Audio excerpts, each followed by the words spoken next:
Hello. It seems like we are back. How are you doing, Arya?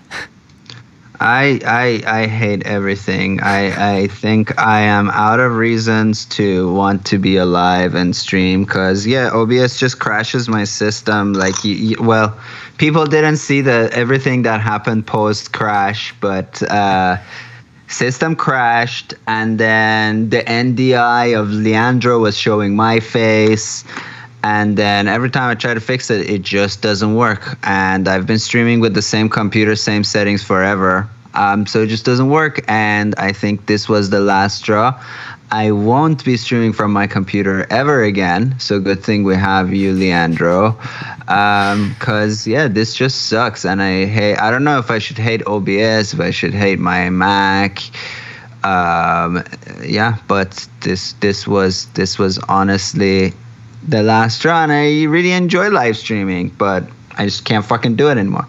So anyway, what we originally came here to say was that we do, Leandro, he's with us often, and we used to do scripting on this channel, and on his channel we used to talk about audio production, and now we swapped those two things out. So if you're one of the two people who watched my scripting tutorials, now it's on Leandro's channel. I know you know because I know all two of you.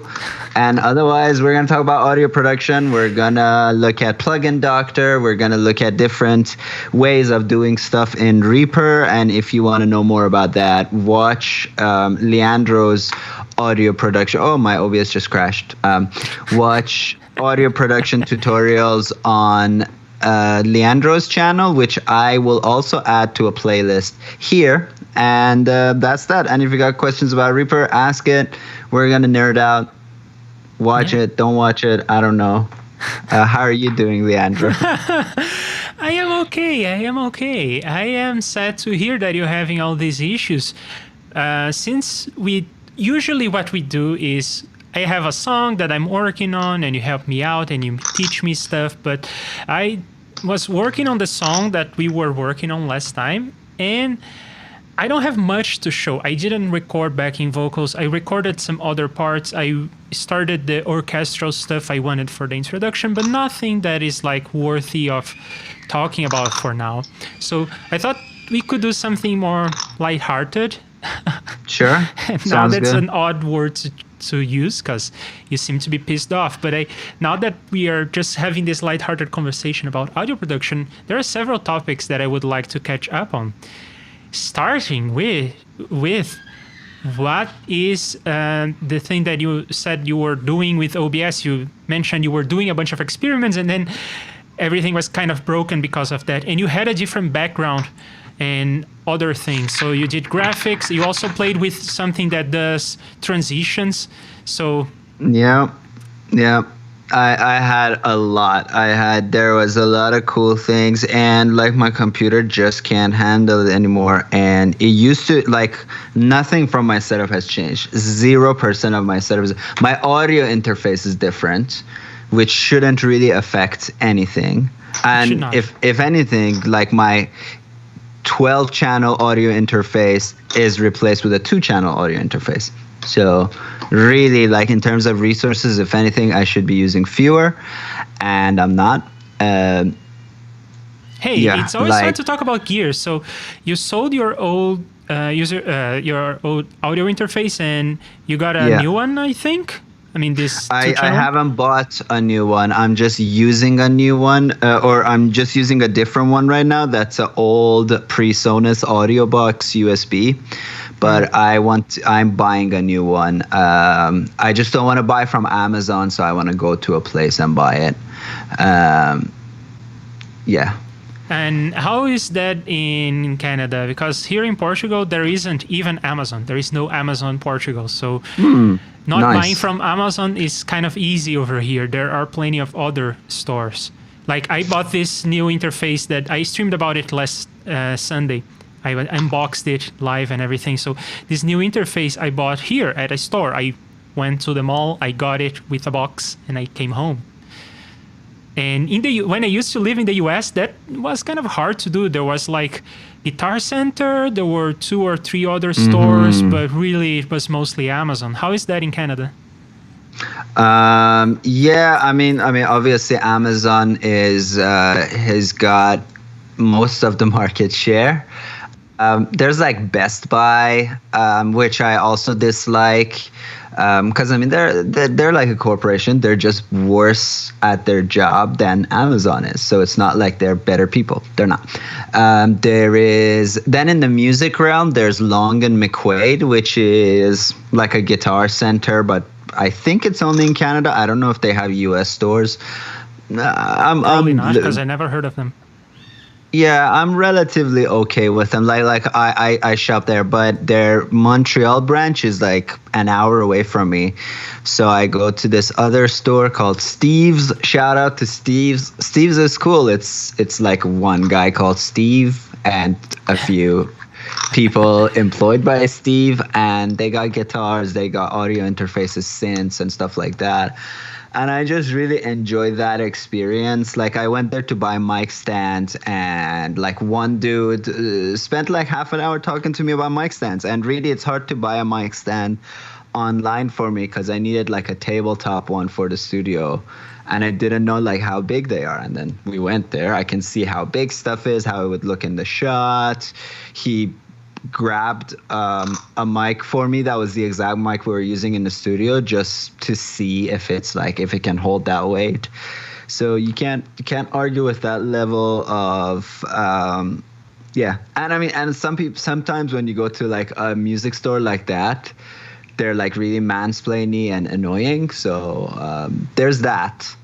And nobody on Amazon is gonna like mansplain like USB to you. Well, I will confess that I love not having to talk to people. So there is that. But you can always do your research online, and then you know what you want, and you just go to the store and pick it up, which is more or less what I did. Yeah. Well, the biggest evil Steve was telling me about is people who come and like spend an hour in the store like trying out like 3 different interfaces and 4 different mics, and then once they make their selection, they literally don't even have the decency to leave the store.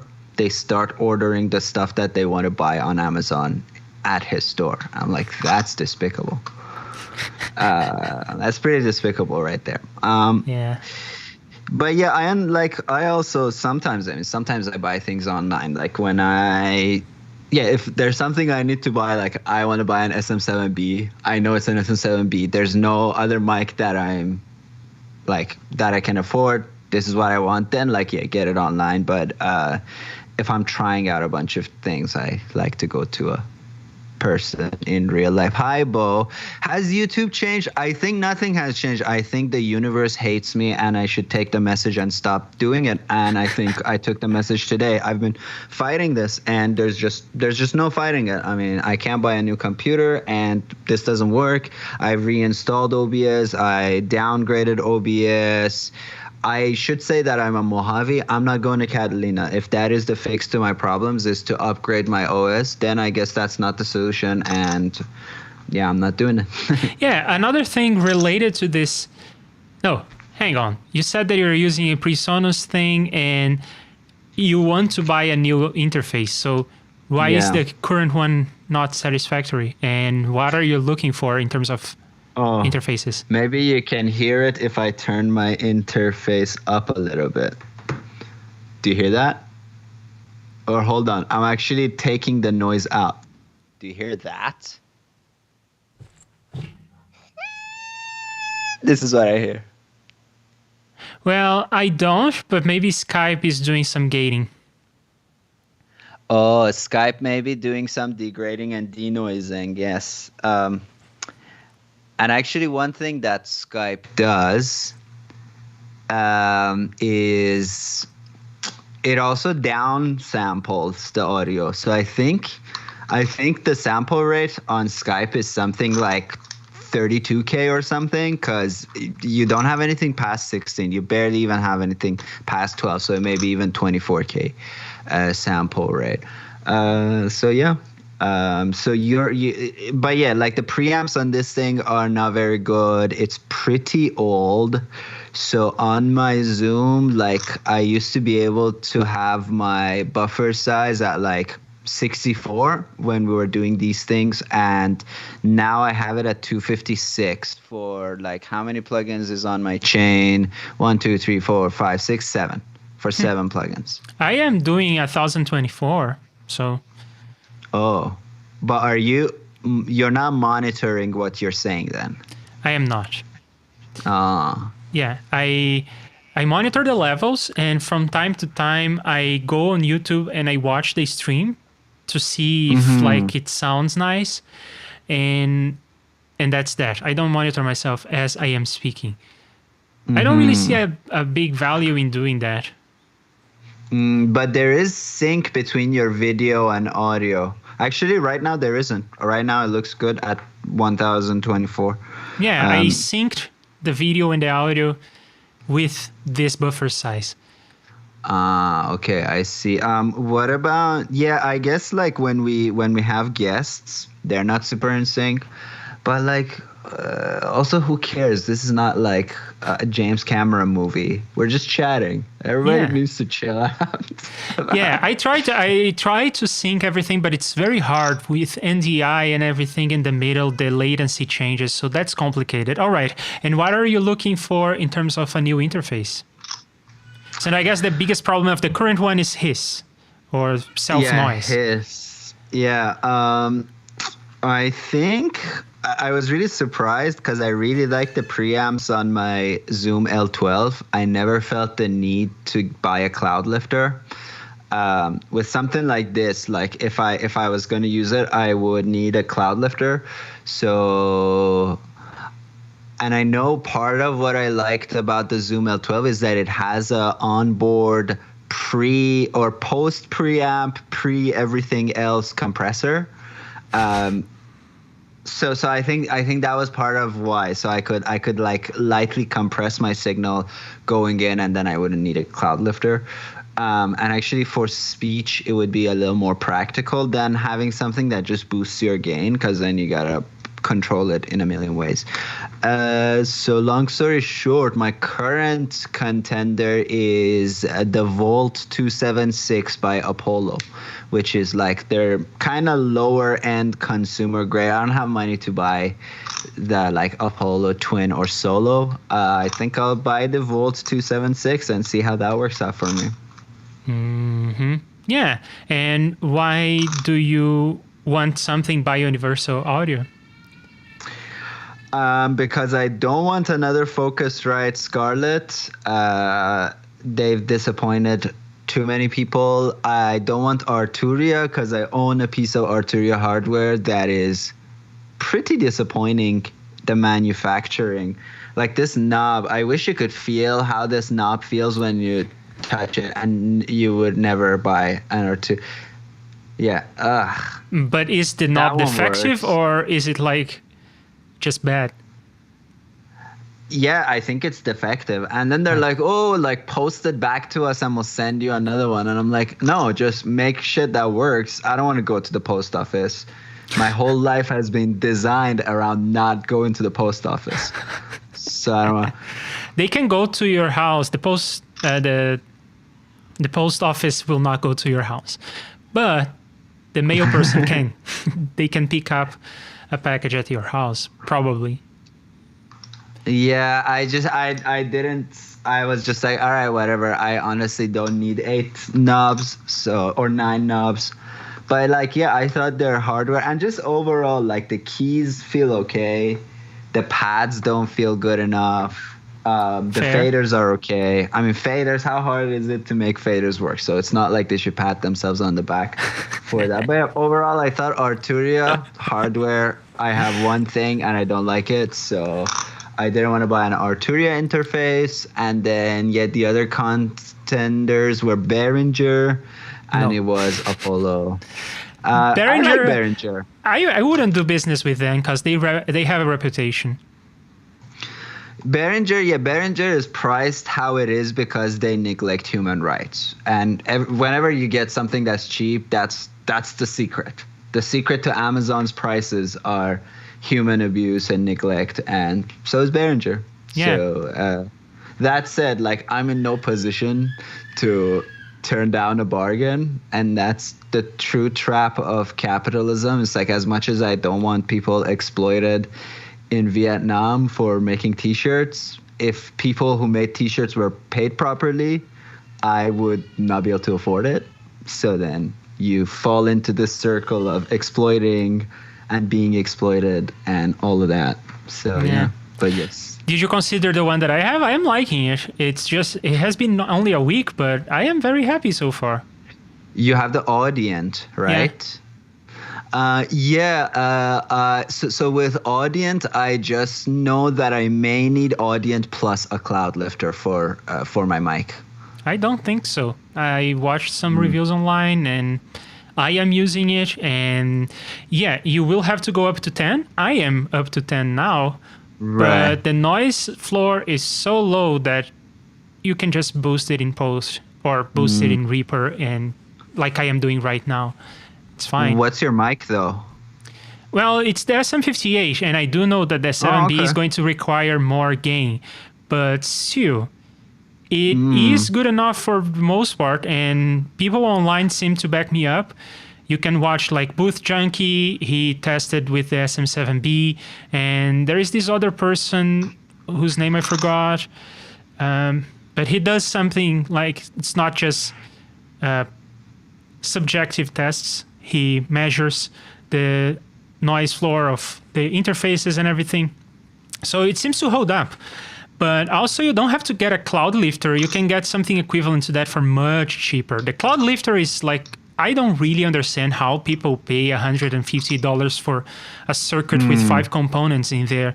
If you go do it yourself, you can do it for like $5. I mean, if you already have a soldering iron and you know what you're doing, you can just go to the electronics store, buy a JFET, and build it yourself. It's not too hard. It's not the hardest project you could do. It's one of those, like, it's a studio thing, right? Like, if you're a studio, fine, buy it. It's not like a major expense. It pays for itself. And if you don't have one, like, clients are like, duh. And even if you make your own, clients will be like, what about the cloud lifter? So it's one of those things they buy for clout. It's just easier to buy it than to argue with clients. But yeah, I never thought a cloud lifter is necessary. But also, so another reason I'm kind of intrigued by the Apollo is you want to go and look up Volt 276. It has some things that I mostly want to like test in a debunky way. Like what? So go to the picture and you'll see it has some like built-in compressors with like vocal settings and guitar settings and fast settings and stuff like that. And I always I like testing those things. And I was kind of academically curious about that. And it looks really nice. It looks super cute. It's a good looking interface. It does look cute. I think it looks probably better than all the other audio interfaces I looked at. I'm putting you here on the side on this stream so that we can both show up and my screen can also appear. But yeah, you're talking about some buttons here on this box. Yeah.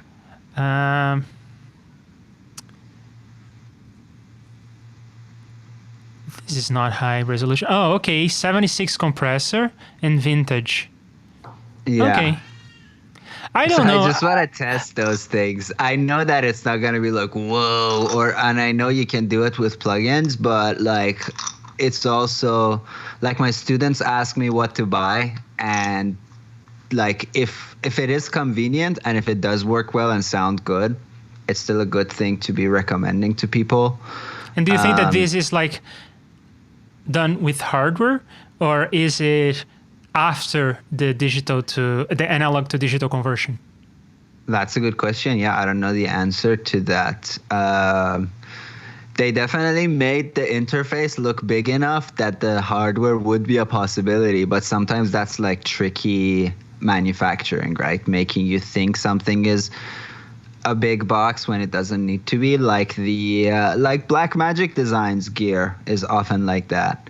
It's just bigger than it needs to be. If you open it up, it's like it didn't need to be that big. But when it's big, people are like, "Oh, that means good." Yeah, and sometimes people make boxes that are bigger than necessary, seemingly bigger than necessary for like cooling. But yeah, I mean, it may get a bit warm. I don't know. An audio interface is not doing a lot of work. But I mean, if it's trying to do the 76, that has a valve in there, doesn't it? Right. Yeah. If it's hardware, there will be a tube in there doing something. So yeah, interesting.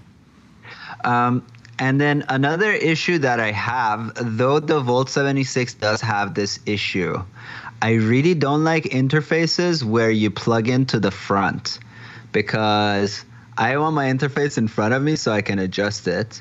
But when it plugs in the front, then either the cables go over my keyboard, deal breaker, or I have to kind of like divert them. And then that, I feel like, reduces the life of a cable when it's like comes out and then you're immediately sending it like back. So my Zoom L12 was from the top, which I really liked. And there are some interfaces that everything connects in the back, like Apogee. I don't know how you pronounce that. So I really wanted it to be that, but unfortunately it's not. So that part is going to be a little bit of a pain in the ass too. I kind of prefer connections on the front because everything that I care about is near me, like the microphone, the guitar, and everything. So it makes a lot more sense for the connections to be in the front. But I do get your point. And I guess there is another reason why it would be interesting to do a compressor. I mean, I am not at a level that I have the experience to engage a compressor before to analog conversion. I keep getting it backwards. Before analog to digital conversion, because you do get a bit more headroom that way, right? You are reducing the dynamic range before the conversion. Don't think of it like that, because I think this is actually very aimed at like super beginners that wouldn't even know what to do with the plug-in version of this compressor. So they're just giving them a button with not too many controls. You know what I mean? Yeah, well, and on the other hand, it can be a bad idea because you are compressing the signal before you're trying to do any gating or expansion or noise reduction. So you are giving the gates and noise expanders and noise reductors more work to do. Yeah, less wiggle room, right?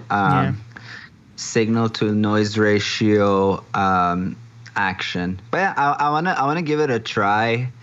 And people seem to like Apollo. Somebody in the chat said, Fino says, what about RME? RME is like expensive. It's not within my budget, to be honest. I'm looking to spend not more than like 500. So that's a little bit out of my budget, but yeah, obviously those are amazing. I mean, Universal Audio's like kind of higher end stuff like Apollo Twin and Solo. Those definitely have shown that they are very awesome. They're just not in my budget. I may actually buy a Twin in the end, but I don't know. Just today, I'm like, I shouldn't spend any money on anything because it's all going to lead to disappointment in the end. It's just because you are feeling down because of OBS and because your Mac is mistreating you. Yeah, I don't know what to do anymore, Well, there are so many things that we can talk about that are related to this disappointment. So I guess one thing that I mentioned you should try is not for streaming, but for recording. Something that many people use that's not OBS. So I know that John from the Reaper blog used to use this, and I know that Andrew Huang uses this. It's called ScreenFlow. It's a piece of software for the Mac, and it records your screen, and it takes almost no resources from your machine. So did you try that?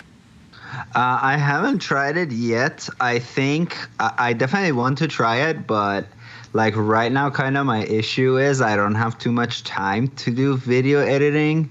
So adding to that, learning a new editing software right now will be like time inefficient for me.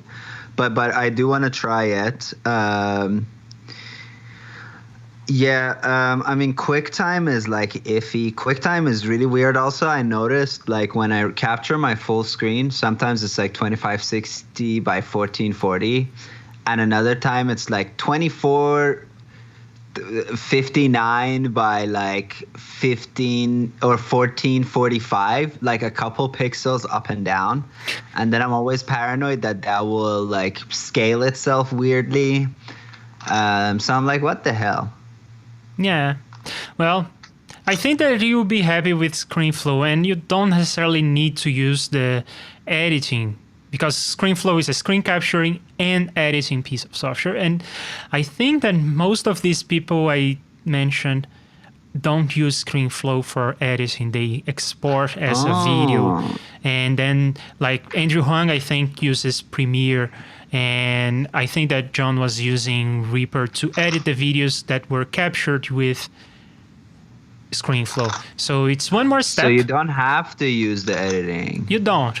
I mean, it's not as ergonomic, because when you record with OBS, you have a file that you can drop into Reaper directly, but ScreenFlow records in a proprietary format, so you have to export from there, which means you have to have double the disk space for a little while. Then you can delete the original recording. But it does that for a good reason, kind of, because it is super fast, because it's not doing the kind of encoding that you would need for an MP4. And it can record multiple sources. It can record your screen as well as your microphone, as well as a webcam, all at once. So it becomes just one file. It is kind of nice. It's not, I mean, if you want to still edit in Reaper, it will be one extra step to render the ScreenFlow into a video and then drop it into Reaper and probably sync some stuff. It's not the end of the world though. And it's very well built. I mean, this thing is fast. It's built for the Mac, so it's idiomatic. It's not like OBS, which is cross-platform, or Reaper for that matter. So it looks like a Mac app. I really like it. I am not using it anymore. I'm using OBS because I am mostly streaming. But so yeah, I was gonna ask you. Yeah, it's like, so if you were gonna like make a tutorial today, you would still use ScreenFlow. I would not, because I already have the streaming setup that is kind of working well enough. So in fact, I do have to record some videos from time to time for different clients. Like I finish working on a piece of software and then I record a short video explaining how to use it. And I tend to just go into OBS as if I were to stream, click on start recording and do that instead. And that's what I would do, just because I'm used to it. And I'm more interested in streaming than recording these days. So that's why I stopped using ScreenFlow. But the same company also has Wirecast, which is a streaming software. And you could try it. Yeah. I bet that it's faster than OBS, and I bet that it's awesome. But it's like $400, $500? Yeah, it's... $7. Oh my God, yeah. So... maybe that's too much. Seven Canadian. Yeah, like where I'm working, we're looking into getting Wirecast, but I'm trying to discourage them from doing that because I think hardware-wise we are kind of at our limit. So changing software will have a marginal difference, maybe a little bit of a workflow difference.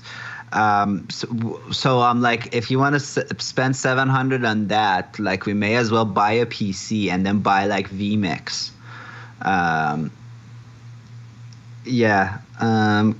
yeah, like I don't know. Do you agree? Like how, like changing software from OBS to another thing, if your hardware isn't up to the task, like will it make a difference? Like my hardware clearly isn't up for the task anymore. Yeah. So like changing software, will that really?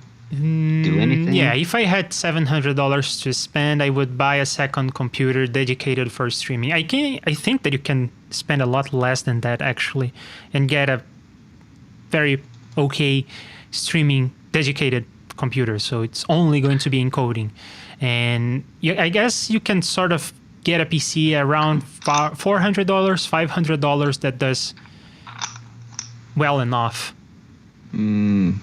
So here's some news. ScreenFlow doesn't work with Mojave.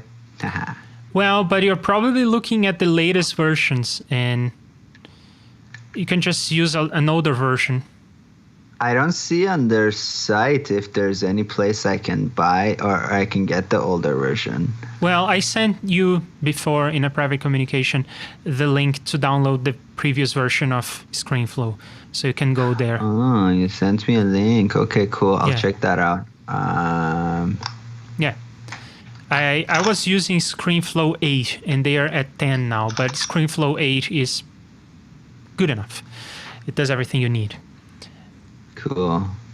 Right. Okay. So do you want to talk about your disillusions with like statistics on YouTube and the progress of the channel and everything?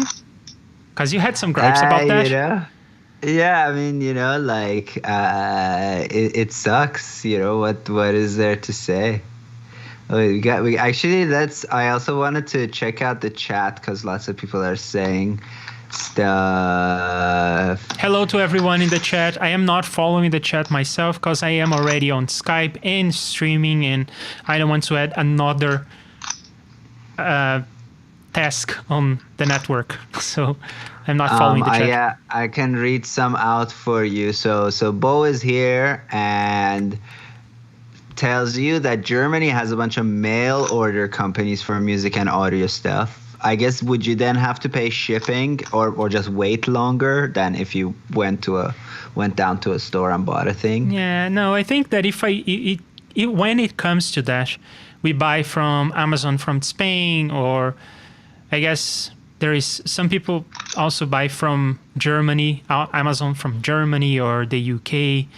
But then it takes longer, and you may have to pay some fees because you're essentially importing hardware. So yeah, I never had to do that. I always try to find, like, when I'm interested in buying something, I try to find the intersection of stuff that I want and stuff that is available on stores nearby. But good to know. Thanks for the tip. He also says that high pitch. So I guess, did you hear the high pitch, Bo? You may have heard it. Or I guess no, because you're hearing stuff via Leandro's thing. So if Leandro's not hearing it, you probably aren't. Could be a mains issue, Bo says. High frequencies creeping around between units vitamins. Yeah, I mean, it's probably like an electronics thing, but it just wasn't happening with my Zoom. And I don't understand electronics. So I'm like, can it not do that? And yeah, actually when Leandro was buying an interface, I was telling him, like, sometimes the H6, when we were recording Foley, we would use the H6 even though we were in a physical location, just because the noise would come way down because it wasn't connected to electricity. And it was really good if we were doing like cloth for Foley, which is always like super low in level.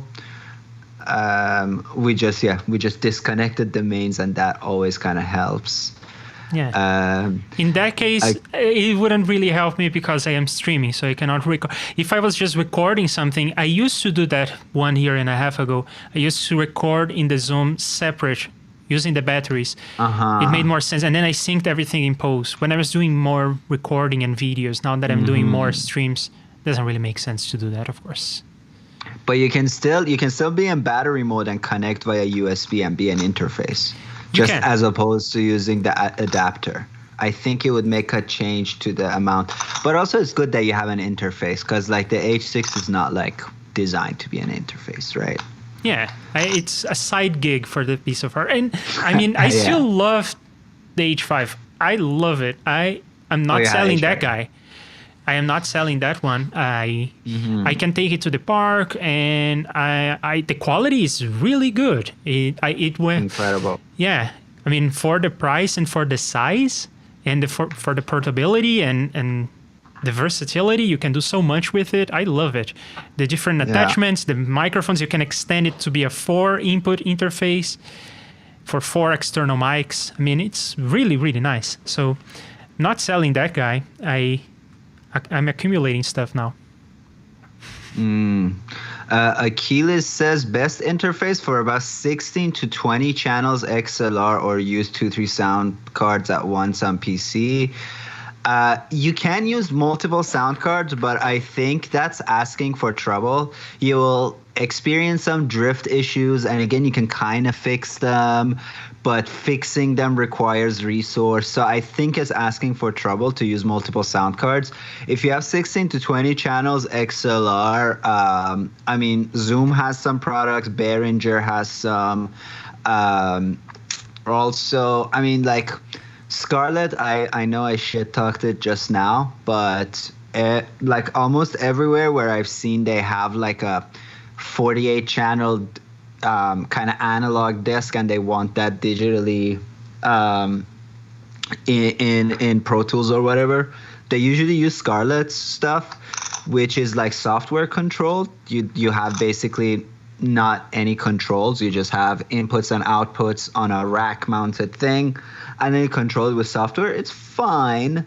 Like in your case, it would be a thing where you set up in your studio, I'm assuming, and then just forget about it. So it's fine. You don't have to touch the software too often. For something that I use day to day, I don't want to have a software like Apogee or Apogee or however you pronounce that. You know, like their interfaces are really good, good quality, but you gotta, like, every time you need to turn on 48, like phantom power, you gotta go to the software and stuff like that. I'm like, no, like that seems a little too inconvenient for me. I'd rather have buttons and knobs and that for stuff like that. But, you know, in a studio, 16 channels, you probably calibrate it so it's always the same level, so you never touch the levels. You probably either have 48 on or off, or you have your console giving 48 phantom power. So in that setup, like, I think the Scarlett, what is it? I don't know if their naming convention is the same. Like, does it become 16i16 if it's 18i18 or 18i20, right? That's good. And it's like not too it's $700. Get out of here. That's pretty cheap. It's suspiciously cheap. And actually, I'm seeing that the new versions do have knobs on them. So the software, I guess, controls some of the stuff, but you still do have pads and kind of really simple, like, preamp controls. That, again, if you're connecting a console to your thingamajig, you probably don't use something like that. Yeah. But that said, like, this is a question to ask somebody who owns a studio, which I don't. It's funny because my interface says that it's like 10 in, and it's a lie because you have to connect something else that has more preamps on it. And this one says that it's 18 inputs, but I only see 2 connections here. Maybe they're on the back? But who makes some connections on the front and some on the back? That's just devious. I think that's SPDIF action. It does make some sense because, like, in a studio, right, you may want 1 or 2 things so that if, like, the person in the studio needs to quickly record a bass line, they can just plug in through the front of the rack. But the studio gear connects via SPDIF from the back that you don't want to touch again, and you don't want, like, necessarily, if you have a rack with a bunch of stuff on it, you don't want 18 cables going to what could be possibly at the top, because then you can't touch anything below that, right? So that does make sense, again, for, like, where it's designed to be for, but definitely this, like, deceptive input and output numbers is a thing. Like, on my Zoom L12, it says 4 outs, but it's not 4 physical outs. It's 4 virtual outs. It's only 2 physical outs. So you can have things go to output 1 and 2 or output 3 and 4 from the computer side, but you don't have two separate outputs to connect them to four speakers if you want. You can't do that. It's just so that like I can send a metronome to my drummer, but not to my guitar player. Or, you can send Skype audio to your people in the studio, for example, as we do, but you don't send that back to the computer so that it goes out to Skype and back again and out to Skype and back again. So it's like a route back auxiliary, but it's not a physical it doesn't have four physical outputs that can be connected at once, if that makes sense. Yes, that makes sense to me, but probably not to the marketing people. Yeah, so you mentioned how you like knobs and everything, and I can understand that. There's just one thing that makes me nervous about the interface that I got, which is this one. The Phantom Power is a switch here in the front, and it's not the case. I don't have a ribbon mic, so I don't have to worry about it. I am running a dynamic mic, so it doesn't care. That's all right. But if I were running a ribbon mic, I would be nervous about this. What happens if I just accidentally flip the switch? I mean, I don't really like this. But what are the chances of that happening?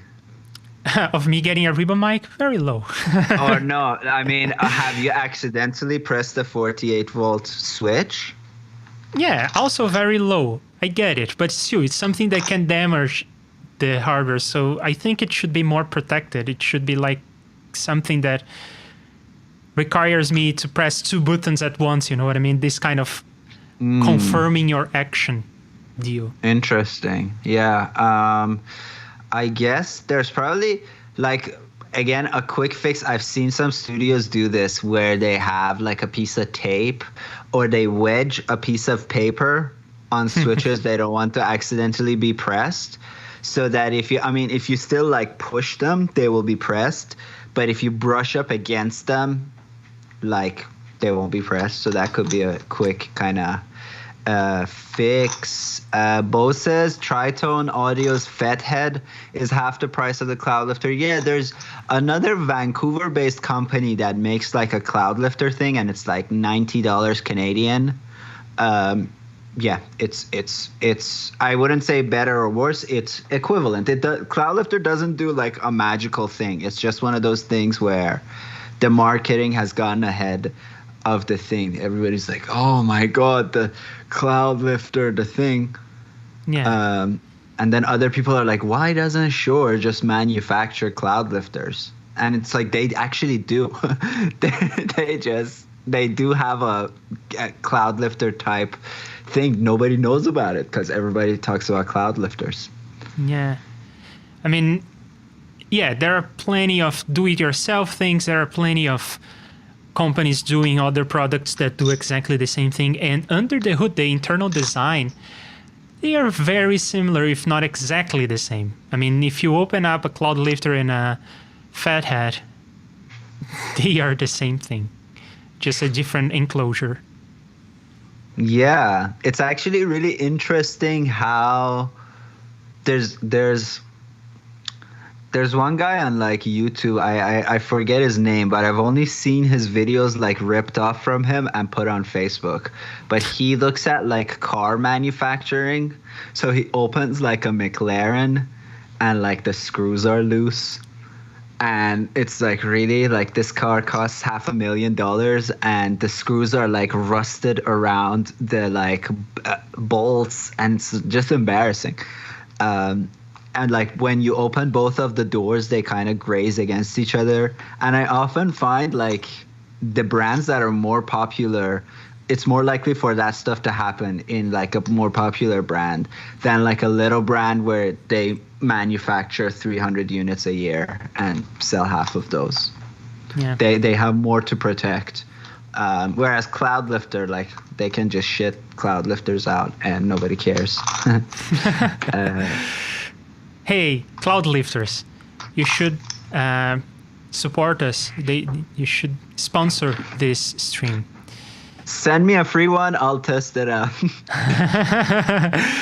Yeah, so another thing that I wanted to talk about is in your work, you mentioned, I guess, 1 or 2 streams ago, that you had this interesting routing situation where you have some people on a room on Skype and another group on another room. And then you have to mix stuff so that people don't hear themselves with latency.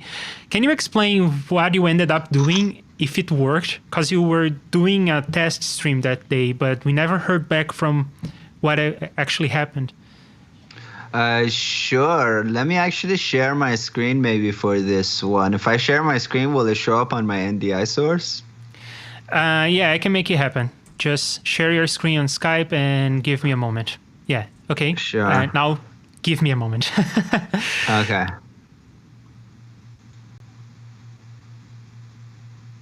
So I have to take my own screen out.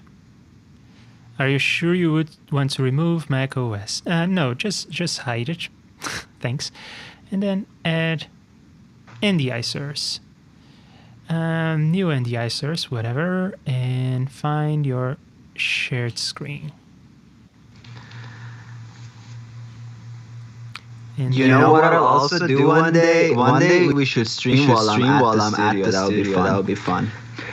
yeah. I'd have good cameras and all those things. Oh, so see, you don't have to end your streaming career today. You can stream from there. Well, I'm moving out of this province in 2 months, so it's a matter of time. I just noticed that your audio was doubled because I didn't mute an NDI source, but I fixed it now. All right, so yeah, for 2 months you can stream from there, and then we'll see. Yeah, we'll see. So I guess most of what I do is fixed by Zoom's routing options, not really anything in Reaper. So I got audio from live people coming in from 1, 2, and 3, and then we have a talkback on 8. And then these 2 channels, the 910 and 1011, you see how it has like USB 1, 2, and USB 3, 4? Mm-hmm. So, okay, this is how it works. And if it got weird, let me know. So everything that comes in here goes through Reaper, gets recorded on Reaper, and then I have AutoMixer. Awesome. And then AutoMixer sends to Reaper output 1 and 2. So it comes in here. Then the track that's bringing in Skype audio, I'm getting Skype audio in through like Black Hole 1 and then sending it out through Black Hole 2. So Black Hole 2 sends to USB 3 and 4.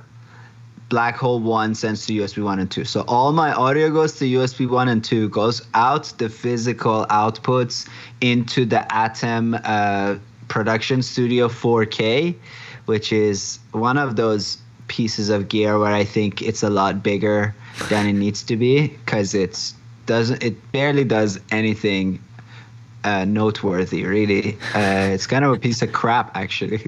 But yeah, it can take like what they call analog audio in, right? Just 2 XLRs, it takes that in.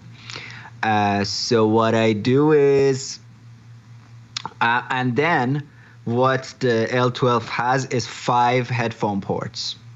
So the one that I use is A, and I just hear what I'm sending out, which is all the Skype, all the audio.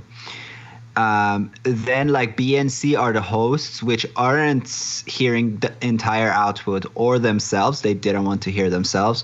They just hear 3 and 4. That's the Skype. And then D is our director, which hears basically exactly what I hear. And then we have another 5th person that doesn't want to hear the studio. They're the cam operator. So the cam operator doesn't want to hear people in the studio. So they just hear 3 and 4 that contains the Skype. Did that make sense? Yeah, it kind of does. Yeah. So it's a similar situation to what I have. Instead, I am not doing it in, of course. You're just doing it in Reaper. Yeah, I'm doing everything that you mentioned in Reaper, but I do a mix minus for you. And the mix is my voice as well as anything that is happening on my computer. Then I get your audio, similar to how you're getting the audio from Skype. And then I mix that with my own microphone. And I do have a similar situation where I don't want to hear myself, but I want to hear you as well as my computer. You don't want to hear yourself, but you do want to hear Yeah. my microphone and the computer, and the stream needs to hear all three of them. So it's sort of a similar situation, actually. Yeah, I guess the difference is like it's 5 headphone feeds. So I got to do that here because it only has 2 real outputs, right? So you can actually like send people through Reaper different mix minuses. But you could do that like through these physical headphone outs and then control the levels from here. Oh, so you have different controls for the different channels. Yeah, like you have these headphones. faders, and then like this is the master faders, and then I can press A, like click A, and then do a mix for the A headphones, then B, do a mix for B headphones, and so on and so forth. So these faders aren't like they're digital, and when you switch to them, like the fader may be at a different place than what the actual signal is. So there's a light, and you go to that light, and then you can control the fader. Yeah. And then you can save them as scenes over here. I don't know if when I zoom you'll see that. So the whole thing I save as a scene, and then the next time I can just recall it. You can also record, which we do. We record locally on an SD card in Zoom. We record on Reaper. We record both cameras from SD cards, and then we record everything through OBS one more time as well. And oddly enough, you're streaming, so you're just recording for recording's sake, right?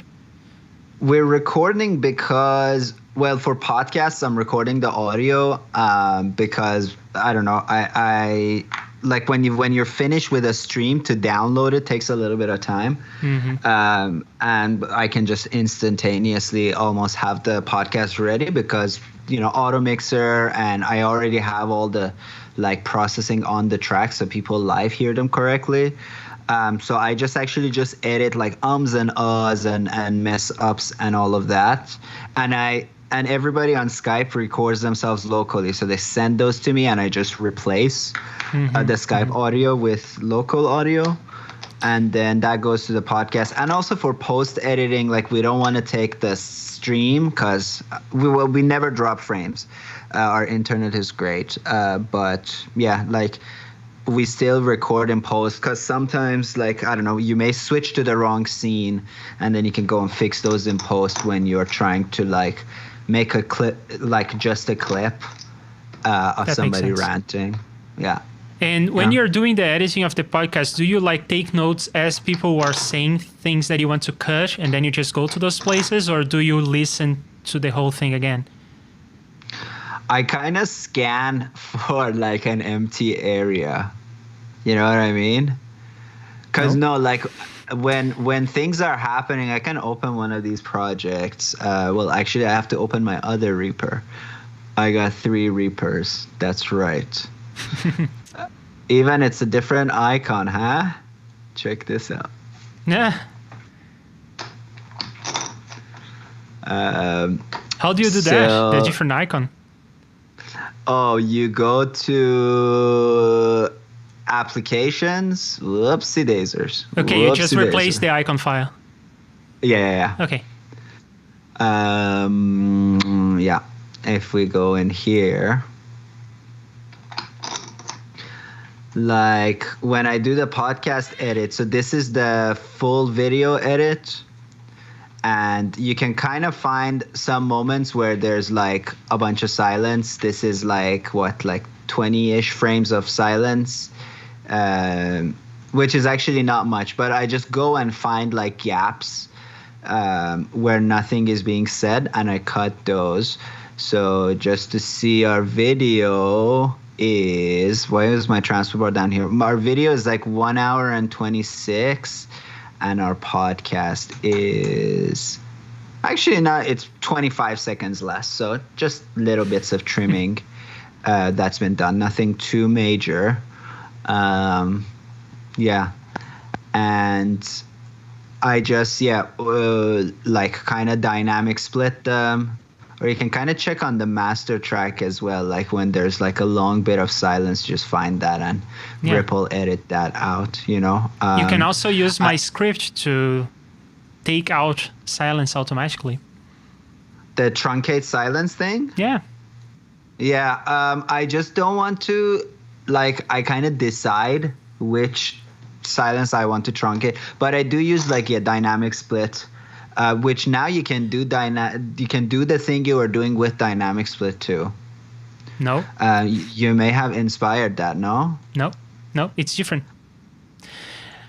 The thing when this came out, I was super happy because I thought, yay, I don't have to maintain this script anymore because Reaper does it now, and it doesn't. If you have dynamic split with ripple editing on, it will ripple the splits, so it will take out the silences, but it will do that track by track instead of doing the whole, well, with all tracks at once, which means that it takes things out of sync. Oh, okay, yeah. So it does do that, but then if you have auto mixer and the auto mixer is recording, you can just do it on the auto mixer and apply to other tracks. You know, and what I mean? that's my first video about Reaper.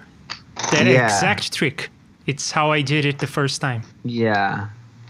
Yeah, I mean, the editing, I just I know there's so many ways to automate your editing, but I want to make sure that I like either I do it an automatic way and I check afterwards, or I just do it.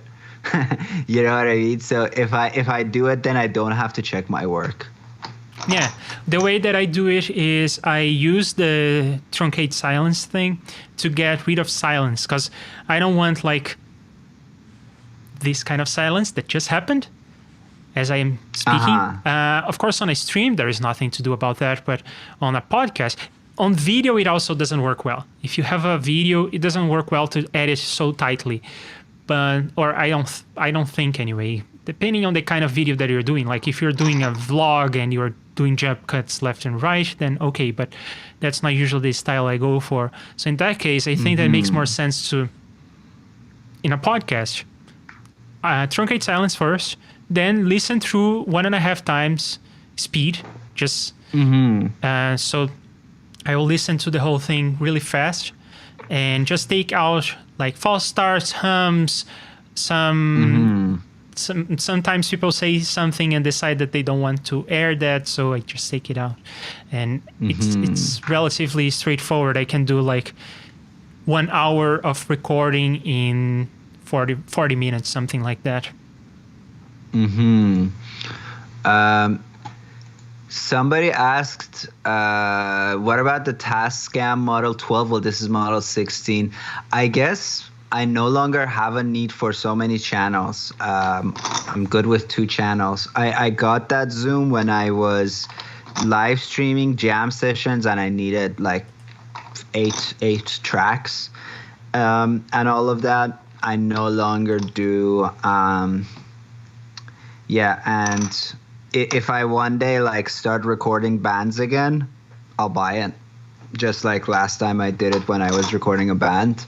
But who knows when that'll happen. My theory is that the pandemic will never actually end. That's what I think. So I don't think that's ever going to be a thing again, for me at least.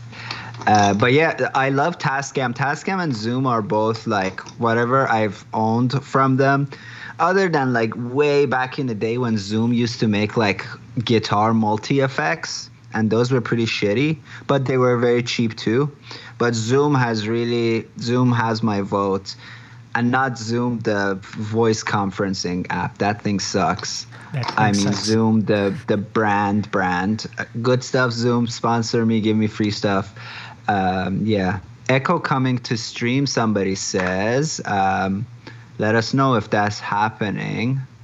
That was probably when I had that scene and I momentarily forgot to mute the NDI but that has been fixed. Go. Hopefully. Cool. If it's still happening, let me know, but it shouldn't be.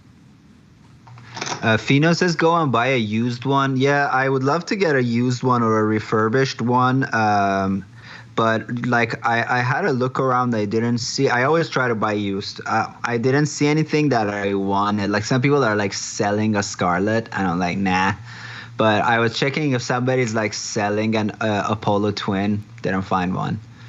And then this like Volt 276, this one is so new. I doubt anybody's selling theirs. If people are already selling their Volt 276s, I guess that's a testament to how bad they are. Fair. Yeah. Right. So another thing that I wanted to talk about is not related to any of this. So do you want to jump in into a completely different topic? Sure. Right. So I am interested in recreating some features from Plugin Doctor. Hear me out. Okay. So I love Plugin Doctor, and in case people don't know Plugin Doctor, I will show what that is, or at least the parts of Plugin Doctor that I like. So give me a moment. Sure. Sharing the screen and Plugin Doctor. So do you want to look at a compressor or an EQ? I mean, EQ is always easier to understand for people who may not be familiar with Plugin Doctor. It's pretty straightforward. Yeah, so it will show you what is the response of the EQ. Pretty similar to what the EQ is showing, except that this is measured independently. So if your interface is lying to you, or maybe if there is no interface, like many EQs don't have an interface like this. Yeah, like analog stuff, right? Something that tries to emulate analog hardware, or analog is hardware. So something that is trying to emulate analog will not show something like this, but you can still see what's going on. So this is great. I really like being able to see this, and it helps me understand how plugins work, both from a developer's perspective, because I want to learn how stuff works, but also from the perspective of just learning how to use compression. It helps me to see what the compressor is doing. So that's great. I really like what it does. It does that for EQs, so it will do this, the frequency response of EQs, and it will do compressors, so it will show the transfer curve of the compressor. And of course, this is not a compressor, so there is nothing really interesting going on here. Or I guess this can be a compressor. So if I just take out all the bands and go to the wideband and do some thresholding, this becomes a compressor, right? Nova is fun like that. So we'll be able to see the transfer curve of the compressor. There is also this other mode where you see the attack and the release. So see, you can see the knee here. Isn't that fun? Yeah. And there is also this mode where you can see attack and release. So all of those are great, but there is one major thing that I don't like about Plugin Doctor. There are other things that it can do here, and there's like performance. I don't really care about that much, but I do care about dynamics and linear analysis. I really like. And then you can see that, yeah, I didn't buy it. Why didn't I buy it? Okay. Well, because I am limited to, so this is a standalone app. I am limited to loading a VST, or I guess an audio unit. It probably supports audio units as well, but I'm limited to loading a plugin in here and testing it out. And if I paid, I could use this use hardware situation here to route audio out of Plugin Doctor into Reaper and then back. But that's kind of not super ergonomic. But why would I want that in the first place? Well, for several reasons. The most important one for me is that I am typically developing in JS effects, and I cannot load them here. And I know that people will say, yeah, you can use the hardware thing. It's not super ergonomic. If I was on Windows, I could use Re.js, but it doesn't support the latest versions of JS effects. It's just, it's not there. So what I would like is something that does what Plugin Doctor does, but it loads as a plugin in Reaper. Right. preferably written Right. in JSFX because it's easier that way. And for people who don't care about JSFX, there is already Plugin Doctor. Go buy Plugin Doctor then. But I'm interested in recreating some of these features using Reaper, because then I can test my JS effects. And I guess there is another reason. I can load the plugins that come with Reaper, because I have to load plugins with like .vst3 files here. I cannot load recomp in here. And the third reason is that sometimes it's interesting to put multiple plugins in a chain and measure them together. For instance, Dan For Warrell that, has, you need Meta plugin if you want to. exactly. Dan Warrell has a Yeah. video in which he's doing exactly that, but he's using Meta plugin, which is another product by the company that makes Plugin Doctor. And that Meta plugin is able to host multiple plugins, and itself, it is a plugin. So you can load a chain in there, and you can route the chain in all the interesting ways that you could in Reaper. So that's great. But what's not great is that still I cannot load my JS effects, I cannot load recomp. So I like what Plugin Doctor does. I will probably never recreate 100% of what Plugin Doctor does, because it does stuff that doesn't really apply, like the performance measurements. Reaper already shows the performance of plugins in the performance tab. So there is no reason to recreate that. And I don't think there is even a way to recreate that unless you are the host. But if you have a chain, and let's like put recomp in the track. For people who don't know this, there is something here called the performance meter. Yeah, here it is. And it shows the performance of the plugins, and it also shows up here. It shows up the latency and everything. So I was thinking, what are the features that I want from this, and how can I recreate them? So there are different tabs, and some of them are easier to reproduce than others. Like linear analysis is actually a solved problem at this point, because there is the Burton EQ analyzer, and people who watch our streams probably have seen me using this several times, but I will just demo it real quick. You just put two of these guys, and then you put an EQ in the middle, and then it will do what Plugin Doctor was doing. It is interesting, though, to learn how this works, even though it's a solved problem, so I don't think it may necessarily be worth recreating it, not to begin with anyway. But how does this work? It's kind of interesting. It sends like audio through, right? And then analyzes it at the destination. Yeah, exactly. So it's interesting to know what kind of audio it's sending and how it's computing this curve. So it's sending either a delta or random. Delta is just an impulse train. It looks like this.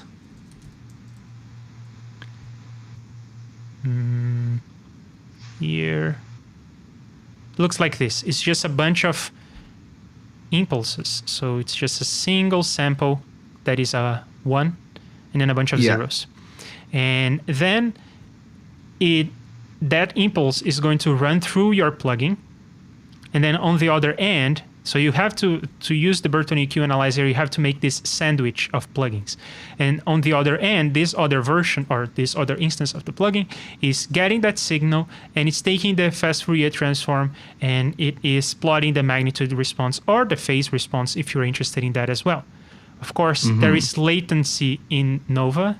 So in Plugin Doctor, I think you can just ping for the frequency. Oh, you can ping the hardware for the latency, and on plugins it will trust the plugin to report latency correctly.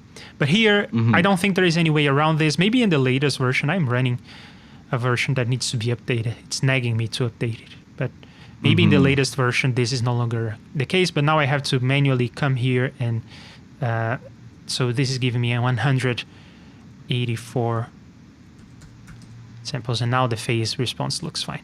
So that's a solved problem. I think that this is doing most of what that's doing. And there is also this other version here that is just sending random noise, so white noise, plotting the response. That's very easy to do. Most people have seen something like that. You just send out white noise and then put whatever spectrum analyzer you like. Like I tend to use this one that comes with Reaper. Mm-hmm. And isn't this interesting? You sort of see The impulses, when they come in. Right, and you see the filter response even here on this thing. Yeah. So it's nothing super fancy. There is no like amazing technology behind in theory, behind what Plugin Doctor is doing. And probably we want to integrate this over time. No, I thought that integrating would make it not flicker. So I guess you just want to be smart about how often you update the screen so it doesn't flicker like this. I guess what if you change the FFT window on the analyzer? Yeah, I thought that was not going to help, because the problem is not the size of the FFT. The size of the FFT is going to change the resolution of the response, especially on the low end. But it's not going to change the refresh rate, or at least it shouldn't. So this should be refreshing, I guess, 30 times a second. I guess you can't freeze. You cannot freeze, not on this one. But this one is freezing, so it knows when it sent the impulse response. So... when it sent the impulse, so it knows how often to refresh over here. And this one doesn't know that. So but still, you can. I still always use that in the past. Like before I knew about Plugin Doctor, I would just use it would still give me the info that I kind of wanted, right? Like if I was testing a Pultex boost attenuation thing, like white noise, and you see that on the spectrum analyzer, and you're off to the races, right? Yeah, one thing that I don't think it's possible is to see the phase. When you're sending random audio, you won't see the phase response, which in some cases is interesting. And in this spectrum analyzer, you cannot even see phase. Oh, you can. Right. I'm wrong. But you cannot tell the latency and then unwrap the phase correctly. So this is just, the phase is going crazy. Yeah. So that's that. Okay, that's not too hard to reproduce. Then this is, oscilloscope is straightforward. The oscilloscope is something that you can just load in Reaper. So that's not interesting. The dynamics, I was thinking, it is possible to reproduce this. And it's not even that hard, because in the end, this is an oscilloscope. So here's what I came up with. I will show what I'm doing.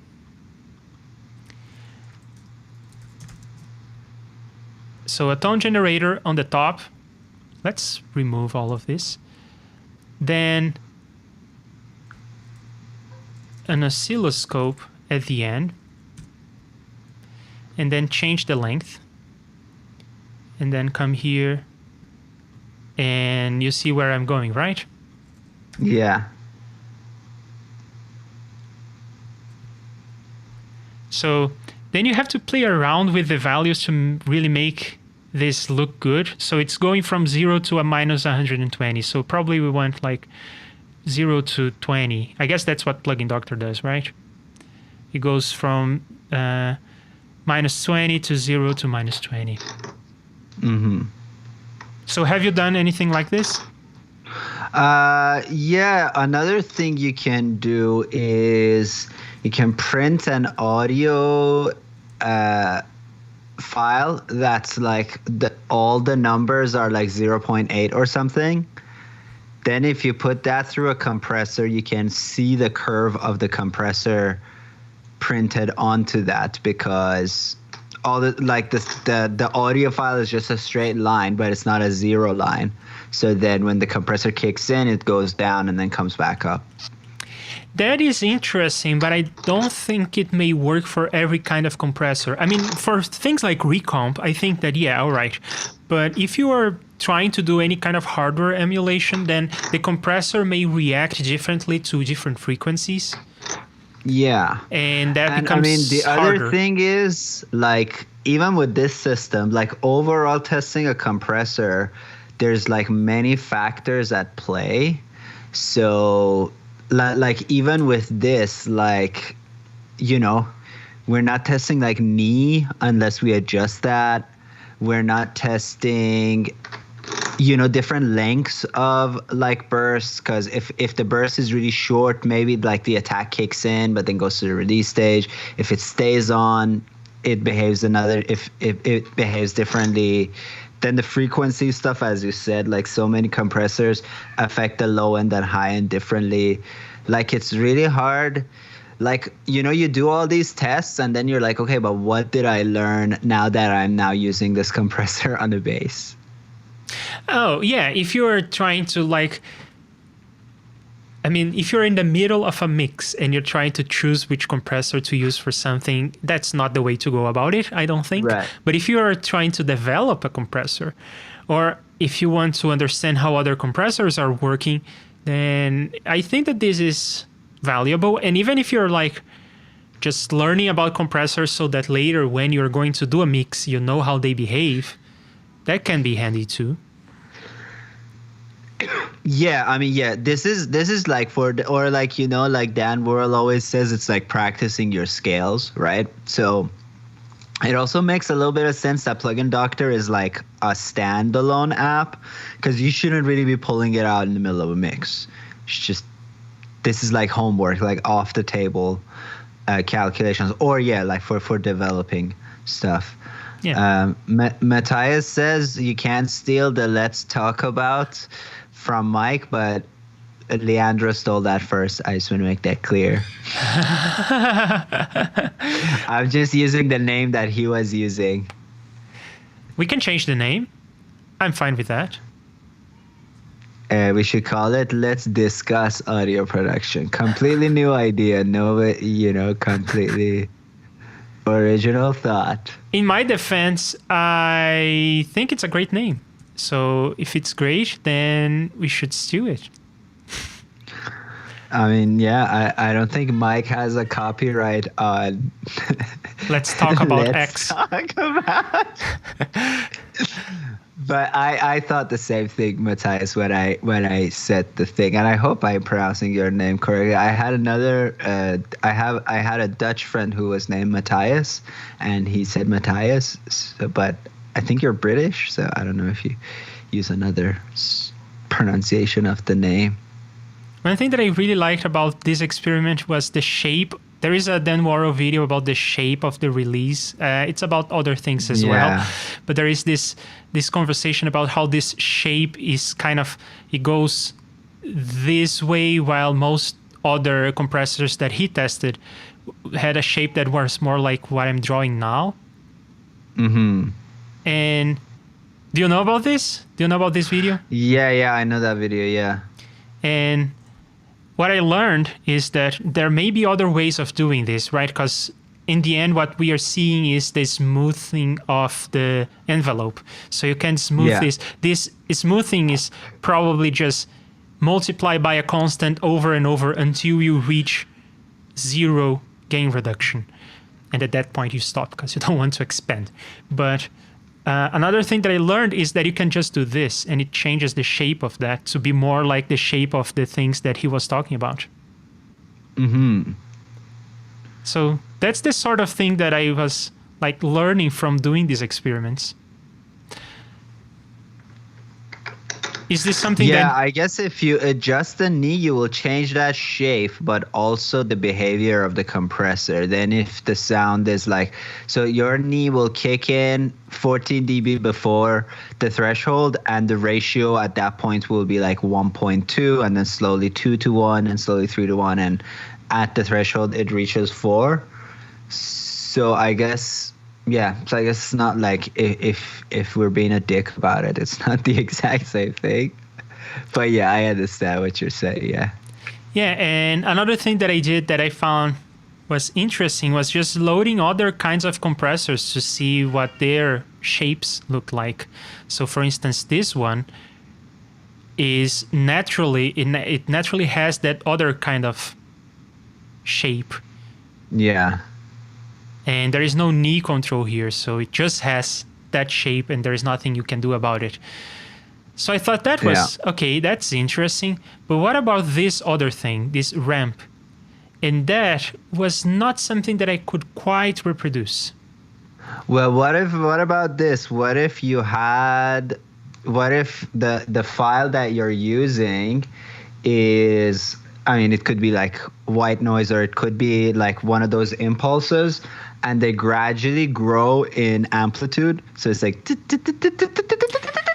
going thought from of like that, really sir. quiet to really loud. Yeah. You don't need to do quite a file, I don't think. You can just do this with a sawtooth. Right. Okay, there you go. Yeah. Now, of And course, then make this... it really slow. Yeah, I can make it really slow, but that's it's still going to look like crap here. First, because this parameter is not smoothed, as you can see, it becomes a staircase. But Yeah. I could also just disable parameter modulation on this one, drop in a volume and smoother, because that one is smooth, then put that guy here, and parameter modulation on this fellow. LFO, and then we can go negative, saw left, and do you see the issue already? Yeah. I mean, so I think though, like what Plugin Doctor is doing is it's sending different levels. Then it just has programming to plot those on a nice like 2D axis. So you could do that, like you could script that, no? Yeah, absolutely. The issue here is with just trying to reproduce stuff with the stock plugins or maybe effects chains without having to do any coding. I don't think you can quite do that curve because the plotting here is linear. Well, yeah, like once you exceed the threshold, you never get out of it. So that's why I was saying like audio, so that you keep exceeding the threshold by small increments and then going below again. So each level, like each step of your test is kind of independent because there's a bunch of silence between it, where it has time to show you like the gate reduction. You know what I mean? Well, that's not exactly right, I don't think. I mean, I haven't really looked at how they're sending the audio, but you seem to be saying that it sends some audio at this level, then stops, then sends some audio at this level and then stops. That's what I think, yeah. I don't think it's doing that. I think it's ramping. I can engage the compressor and we can sort of see the shape of the curve here. See? Once it hits the threshold, yeah, it's like... Yeah, but the issue it keeps here... exceeding it. It never releases. Oh, I guess I could do, instead of saw, I could do triangle, right? So it will now exceed and then come back. Oh, I am... Oh, but then... I'm doing the But wrong then one. even in that case, wouldn't it be... Like, you know what I mean? Like, if you play a kick at different rates, it goes exceed a little, release, exceed a lot, release, exceed too much, release. But this just starts going the other way when it reaches the top. I don't know if what I'm saying makes sense. Like if your threshold is at like minus 15, the minus 15 never releases. Only when you get to like about, I don't know, just eyeballing it, minus 12-ish, it starts to go down. Yeah, I see what you mean, but I don't think that's what they're doing here. I wonder what they are doing, though. Now I think that we need to like load an oscilloscope kind of thing into Plugin Doctor to see what they are doing. I suppose that what they're doing is something like this. But the issue that I have with this is that it is not exponential. It's not showing me this on a log scale. It's showing me this at a linear scale. So that's why so you gotta program something to match the input and output signal. Yep. I think that this one I'm not quite able to reproduce with off-the-shelf stuff. I think that we'll need to do some coding to reproduce this stuff. Yeah. Bo has a Delta plugin before Reaper did Delta Solo, which I guess can give you the audio when it's different. But yeah, what we need is like a measuring input versus output at different kind of steps. I see the thing moving and stuff, so I wish there was a plugin that recorded the thing that came into it so that you can put that in Plugin Doctor and record what they do, and then we know what they do. Yeah, let's think of a plugin that has that sort of interface. Do you have the Melda production suite, right? Yeah. Do you have the Hofa production suite? I think Hofa may have a tape recorder or something. Like maybe it will degrade the audio or saturate it a bit, but at least to know. Oh, there we go. Yeah, let's do that. Let's put that in Plugin Doctor. Yes, let's do that. And then there are other things like harmonic analysis, which I don't really use a lot, but I think what it's doing is just sending two signals at two sine waves at different frequencies, right? And looking at the spectral analyzer. So this one is kind of straightforward too. Cool. Yeah, the harmonic analysis, I mean, to me, that seems like something you can approximate with like an oscilloscope too. Like you have a sine wave, and at different loudness levels, you check what else the oscilloscope is showing other than the sine wave. And that's the harmonic analysis, isn't it? Well, it's kind of hard to see in the shape if there are upper harmonics. It's kind of hard because it's just like a pure sine wave looks like this, and then if you do some saturation to it, it's going to look like that, but the difference is slight. On the spectral analyzer, I think it's easier to see than on an oscilloscope. But sorry, that's what I meant, the spectral, or like sending a sine sweep and then plotting the harmonics that are resulted out of that. Yes, that's something that we can try. So I have this thing called M Recorder. Do you see M Recorder in here? There you go. Here it is. So I just start recording. Where is it going to record to? I have There's to a specify. path and stuff, yeah. Do you want access to my folders? Yeah, you can have access to my folders. I like when plugins go like, oh, like so-and-so doll wants to access your contacts. I'm like, can you not? I think Logic Pro asks to look for your contacts. I'm like, why? So that you can share a bounce using like your contacts. You can share an MP3 directly. I think that's why. Yeah. All jokes aside, I think that's why. Yeah, I mean, who saves their collaborators as contacts? Sounds like nerd stuff to me. So is this recording? No, it seems like it's off. Now it's recording. And there we go. Then we go to dynamics, and it looks like this. Why is it sometimes faster and sometimes less fast? That's interesting. I guess it's based on what it's, I don't know. Why is it recording 17 minutes? No, I think that's how much that's left. No, that's going on. Oh, I don't know. Cancel. Close Plugin Doctor. Stop that. Okay. From the meter, I was seeing that it's a ramp though. It's not a stopping thing, like you were saying. It's a ramping thing. Yeah, maybe it's going sometimes slower and sometimes faster because it is sending some signal and then waiting for the signal to die off. Then it sends the new one. Maybe. I don't know. That's the test I would devise if I'm testing a compressor, because I also want to see like the attack and release action of it, if that makes sense. Yeah, but it recorded a whole lot. It recorded 8 minutes of before audio? Time started. Yeah, I don't understand how it time traveled. It was like it already knew as soon as I said its name, it was gonna record. And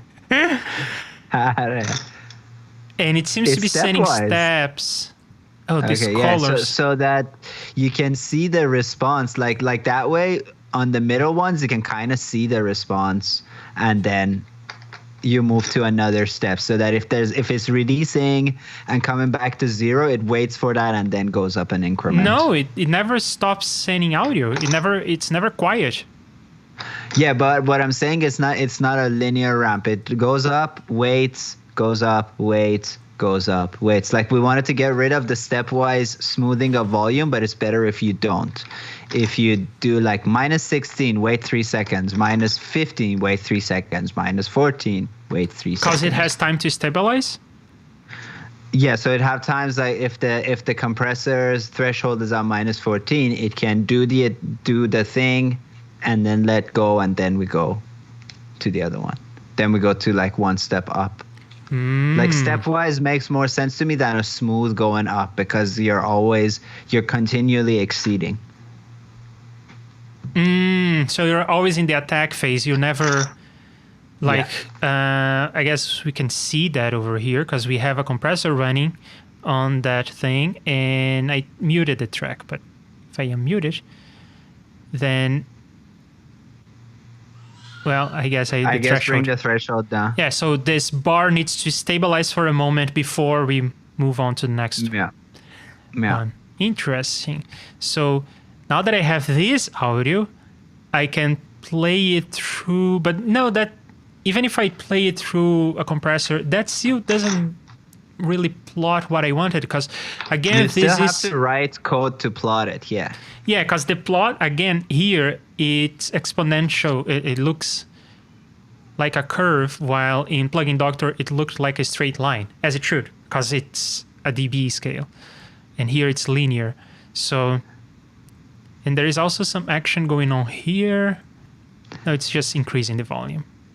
There's one hacky thing you can do if you want to plot this. When it's equal, it will be equal. When it's not equal, like delta it, and then when it's not equal, we'll see how much by seeing the render of the pre-effects this sound plus the phase inverted post effects of this sound. But it's hacky. It's still not like a graph. It's just it's the delta effectively, right? Yeah, but like if you want to graph it, for you it should be like a piece of piss, no? Match input to output, plot it on an XY thing. Yeah. This should be relatively straightforward, and I am working on showing a waveform like this in a way that is efficient and everything, so you can see why I'm interested in this. Because I think that with my components that I'm building, I will be able to come up with something that looks really nice and that can sort of reproduce this.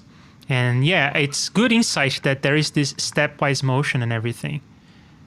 And it was a sine. It wasn't white noise. It looks like a sine. It is a sine wave. I think that in Plugin Doctor I can even say what is the frequency that it should send. Here it's sending 1000 hertz. So there we go. Plugin Doctor solved. No, just kidding. But and well, you mentioned something interesting, which was a tone sweep. Yeah, like a sine sweep. Yeah. So we have this guy here, stock Reaper plugin. We also have the spectrograph. And this is also something that appears in some Dan Warrell videos. Where he is showing aliasing. And why is it not coming back up? Oh, it's just slow. It's the bottom. The scale that you have, the bottom is a lot, more zoomy. Or whatever, you know what I mean? They can change the curve, I guess? Is top weighted, yeah. And then look how fat it gets. Funny. So I guess, then you put a distortion thingamajig or something in front of it, and then you will see at which frequencies what thingamajig it causes. Yeah, let's do something. What is your favorite saturation distortion? Loves amp. Just something off the top of my head. My favorite saturation distortion is probably... Well, every time I say something nice about Waves plugins, everybody makes fun of me. But Vitamin by Waves, I think, is a really good saturator. But I don't have it. So use Melda saturation. Okay. Saturation.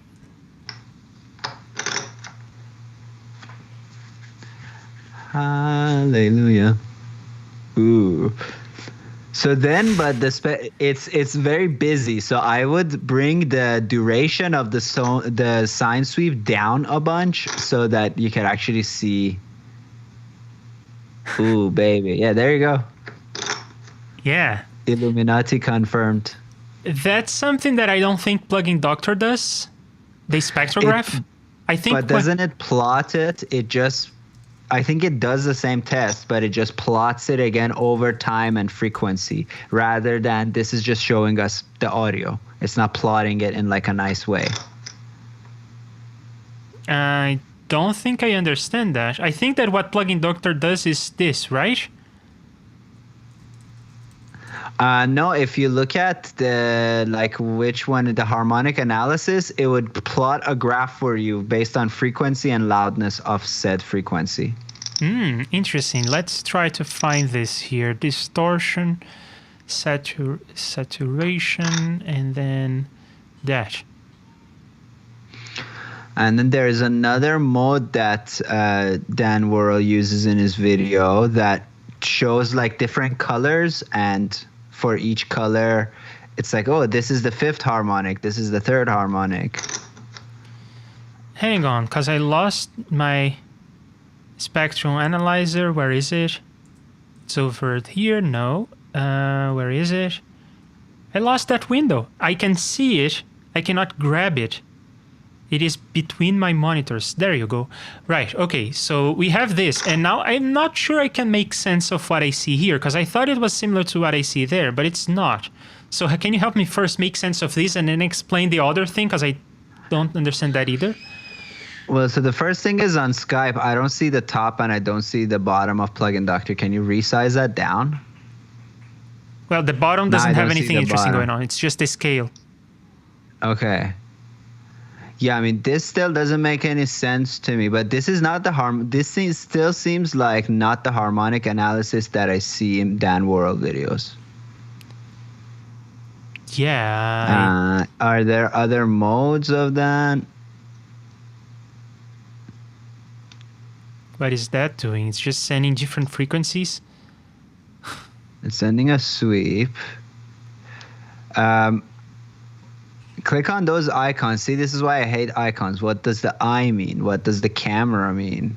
I guess I kind of know what they mean now that I say that. That's for looking at the plugin. This is probably to take a snapshot. I'm trying to go to that Dan Worrell video and show you that graph that he pulls up for saturation.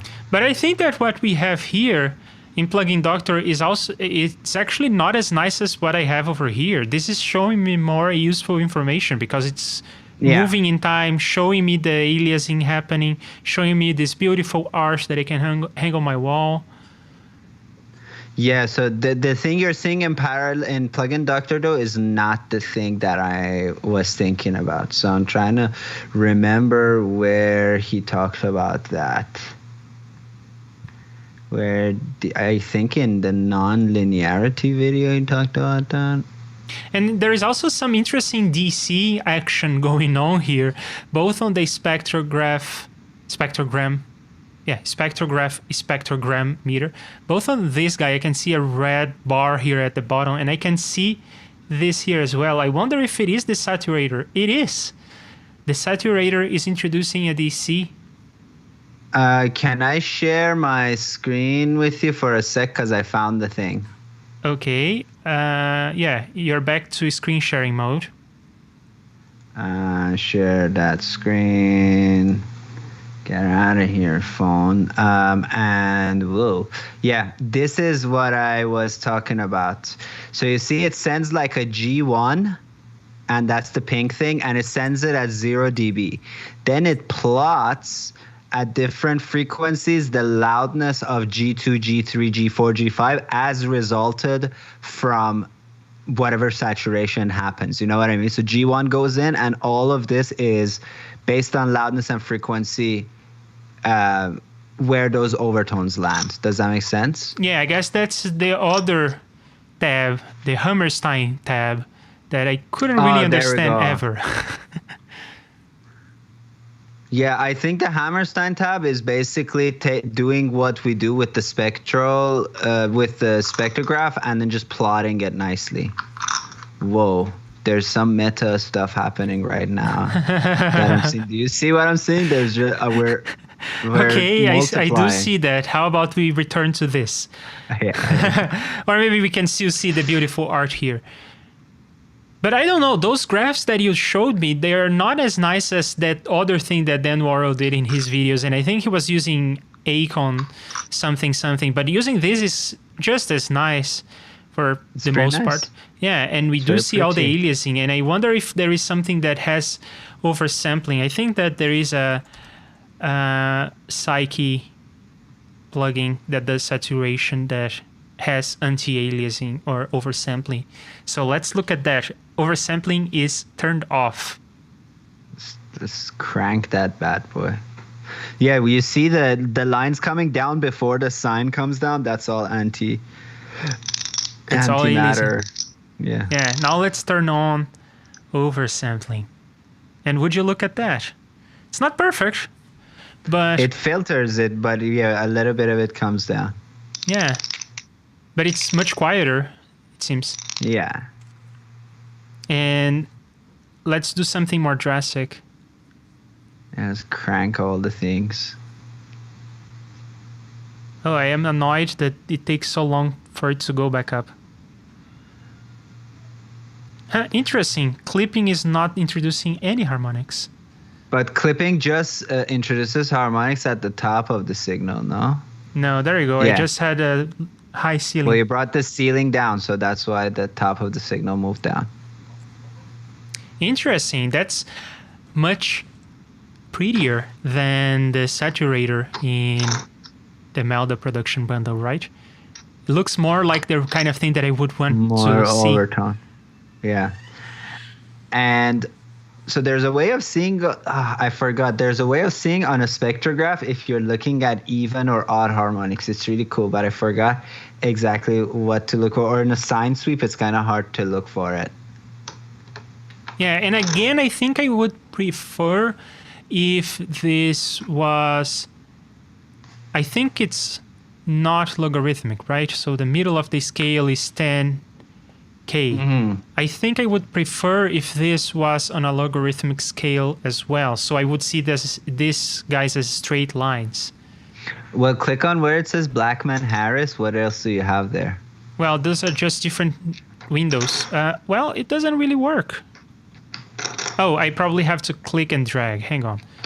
I'm learning here. Yeah. Yeah. This is just a different window. Blackman.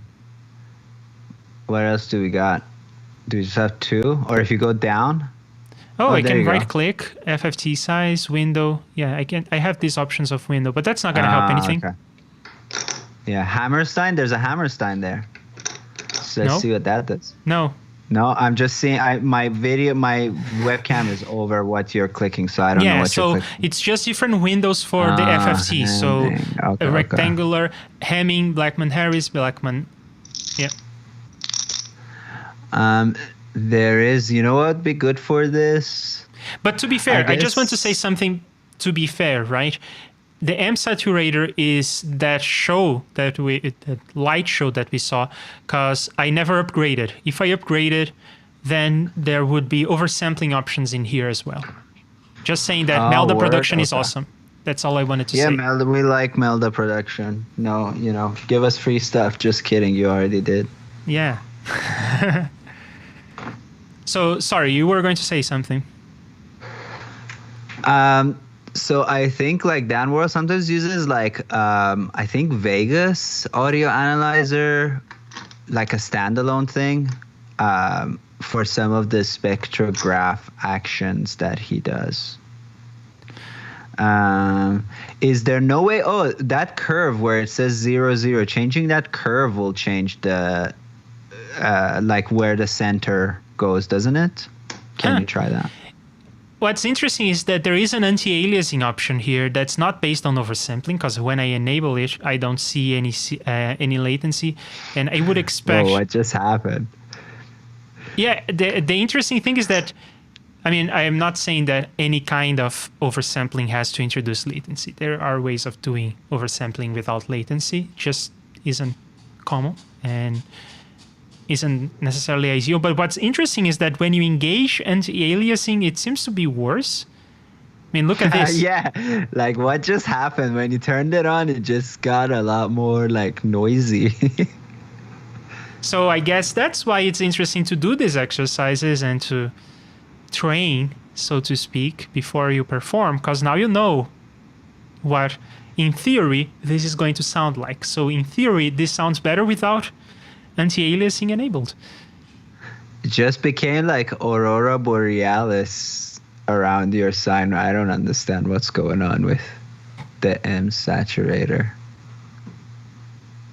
Right, but before that, you were going to say something about Vegas? I was saying, no, forget Vegas. Play with that curve parameter. I wonder what that does. Okay. Oddly enough, this curve only affects things that came after. And I think I now know why, because I think that what they're doing here is the same as what I am about to do on my drawing thing. It's drawing to a separate canvas off screen and then plotting it on the screen. So it cannot affect what is already drawn. In any case, when you change the curve, it just scales the bottom, but it doesn't turn what is linear into logarithmic. Okay, I see. There's definitely, like, obviously, there's spectrographs that do that. Yeah, sure. They Beautiful. do be that way. Very nice. Yeah, very nice visuals to work. I wanted to make my logo with one of these, but it got a little annoying. I wanted to write like Arya, but then I was like, fuck that. The A worked out well, and then I gave up. But you wanted to use some saturation or a sine sweep generator? Yeah, I was just building sine waves to get to like a nice signature, but it never looked so good. Yeah, even with SpectraPaint, it never looked as great as it looks in my head. In my head, it looks just crazy good. Oh, I need to disable. I forget. There is a way for me to disable a. It's probably one of the triggers. Whatever. I just have to play the project. And then it will get there. It will get there. Something like this. Yeah. But I guess what you wanted was to maybe have another drawing situation, and then you could just load the drawing. I also wanted it to musically make sense. It was an overly ambitious thing. Yeah, I never really got anything like useful out of this, but it's so fun to play with. Yeah. You know what we should do? Super randomly, we should run some cymatics experiments. Cymatics? Yeah. Would you care to explain what that is? Yeah, you've definitely seen it, but cymatics is like seeing the effects of sound waves on matter. So they get like a plate that's resonating against the cone of a speaker. And then when you play different frequencies, and then on that plate, there's like salt or some sand, right? So then when you play different frequencies based on where that plate remains at rest, there are these shapes that are created. Or you put like water and cornstarch on a speaker cone, and when sound goes through it, it creates all these cool shapes. You've seen stuff like that, no? No, I have not seen anything like that. Cool. Now I need to look into that. It's cool stuff. We used to do some at school. My favorite is just water and cornstarch on a speaker cone. It just looks good. It just works. Oh, right. Any other random topics that you would like to talk about? I mean, we covered a lot of ground. We got a question in the chat that I think, Leandro, is good for you. So we talked with Justin about voice actions, and he suggested using third-party libraries. So K-Boogie has found Lua libraries that does speech-to-text. And he wants to import those libraries into like RIA scripts. So third-party Lua libraries into RiaScript, is that like doable? Yeah, absolutely. You do that when you have like OBS controlled by Reaper. I'm assuming that's how you do it, right? Quite. No, not quite. Okay. It's not the same thing. In fact, I probably would try to go with the approach you just brought up. What I do in the OBS Reaper integration and in the other script that explodes a video with multiple tracks into separate items, both of those are relying on just going to the command line and executing anything. Because that's something you can do in Lua. You can just go to the command line and ask for another program to run. And then I wrote a command line application that does everything I wanted to do with OBS. And in the case of the other one that explodes a video item, I don't even have to write a command line application because one already exists. I use FFmpeg for that. So that's how I did those actions. And that's not exactly importing a Lua library because I'm just going to the command line and calling a different program. And the Reaper script is just orchestrating the work of these other programs. But you can use libraries in Reaper scripts. Now, it's not something that I have done myself, so I don't know what are the gotchas in there, but in theory, it should work. You just have to make sure that you're using the right version of Lua because there are different versions and they are compatible for the most part, and the differences are rather small, but still, you have to be aware that there are differences between the versions and different libraries may depend on different versions of Lua. So you want to check that. And to check the version of Lua, I think it's 5.2, but if you just look for ReScript, you'll find this page that says that it's Lua 5.3. So you have to make sure that your library is compatible. And I think that Lua is, it's at 5.4 right now. So may or may not be compatible. I think it will be. So you can just import libraries in the same way that you would import libraries in any other Lua program hosted by any other host. So if you want to learn more about how to do that, I think that the best recommendation is the Programming in Lua book. And in there is a chapter. There is a version that is online. I think that this is for sale as an ebook. Okay. No, not that.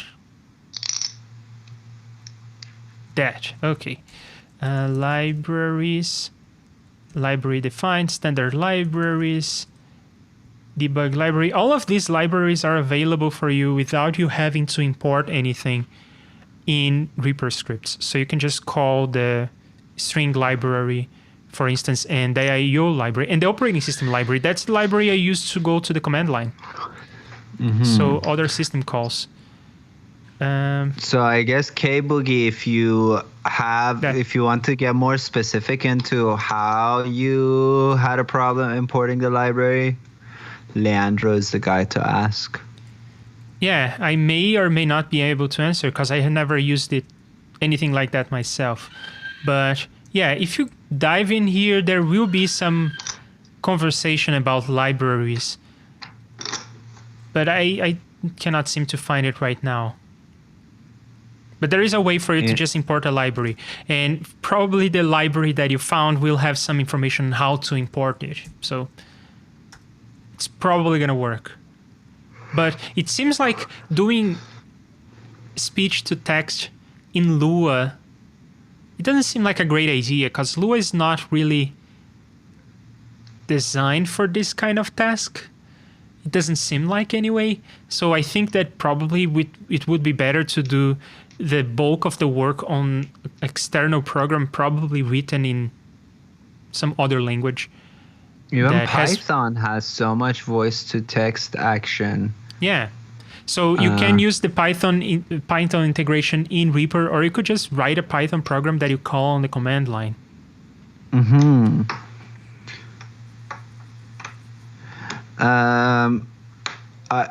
Speaking of this, even though it's not even remotely related, no, it's not related. All I gotta say it. You wanna stop and come back Monday? We're gonna be talking to Shua. If I have some time, no, never mind. I was almost gonna say I'm gonna do some tests and host, but I'm not going to. Fuck that forever. So I think Leandro, you'll be driving. Sure. So I see you back here on your channel on Monday, right?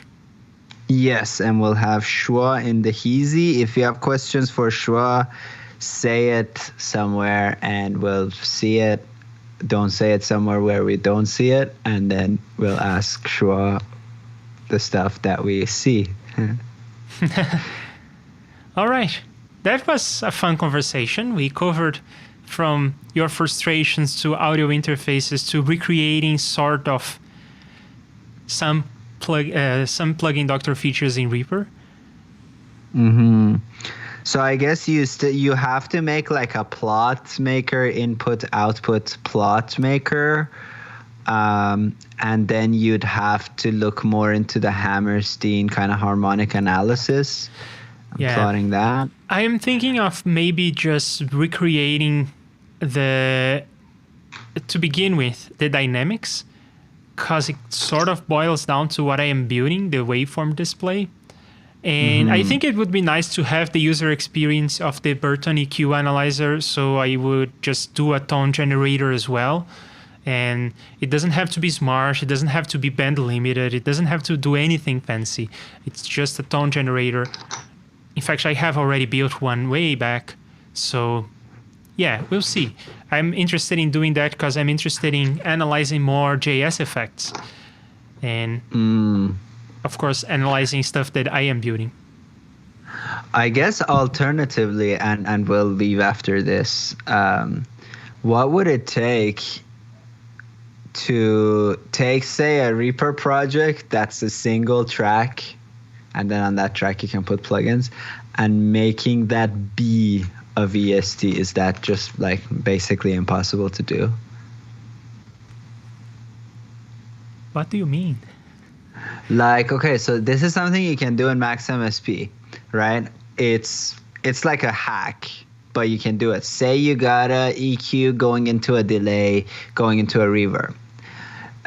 You can make that be a plugin. You won't have all the controls of the plugin. You have literally one setting that you set from the stuff, and then you can send sound to it, and whatever comes out of it, basically essentially an impulse response. You can then apply that to any other sounds, but you can close those plugins. So you can do something like that where you take like a bunch of JS effects and you like print them as a VST, but you can't adjust the settings. You just see them. Well, I don't know how that would work.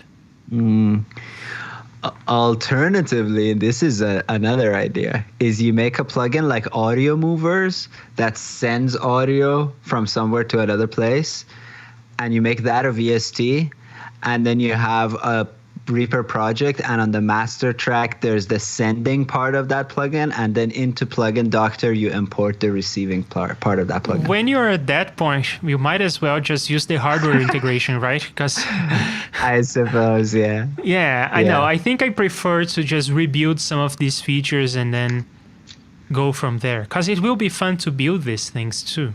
Right, yeah. A tone generator, something that modulates the frequency as well as the amplitude, and then some oscilloscope and a frequency analyzer and a spectrogram, because that is also useful. And most of these we will need to build anyway, because I want to have them and they're kind of fun to build. So yeah. Maybe a spectrograph with zoom, like if you just care about 2K to 4K, just make it zoom there. Yeah. All right. Enough of making promises. All right. Rock and roll, everybody. See you Monday. See you Monday. Bye.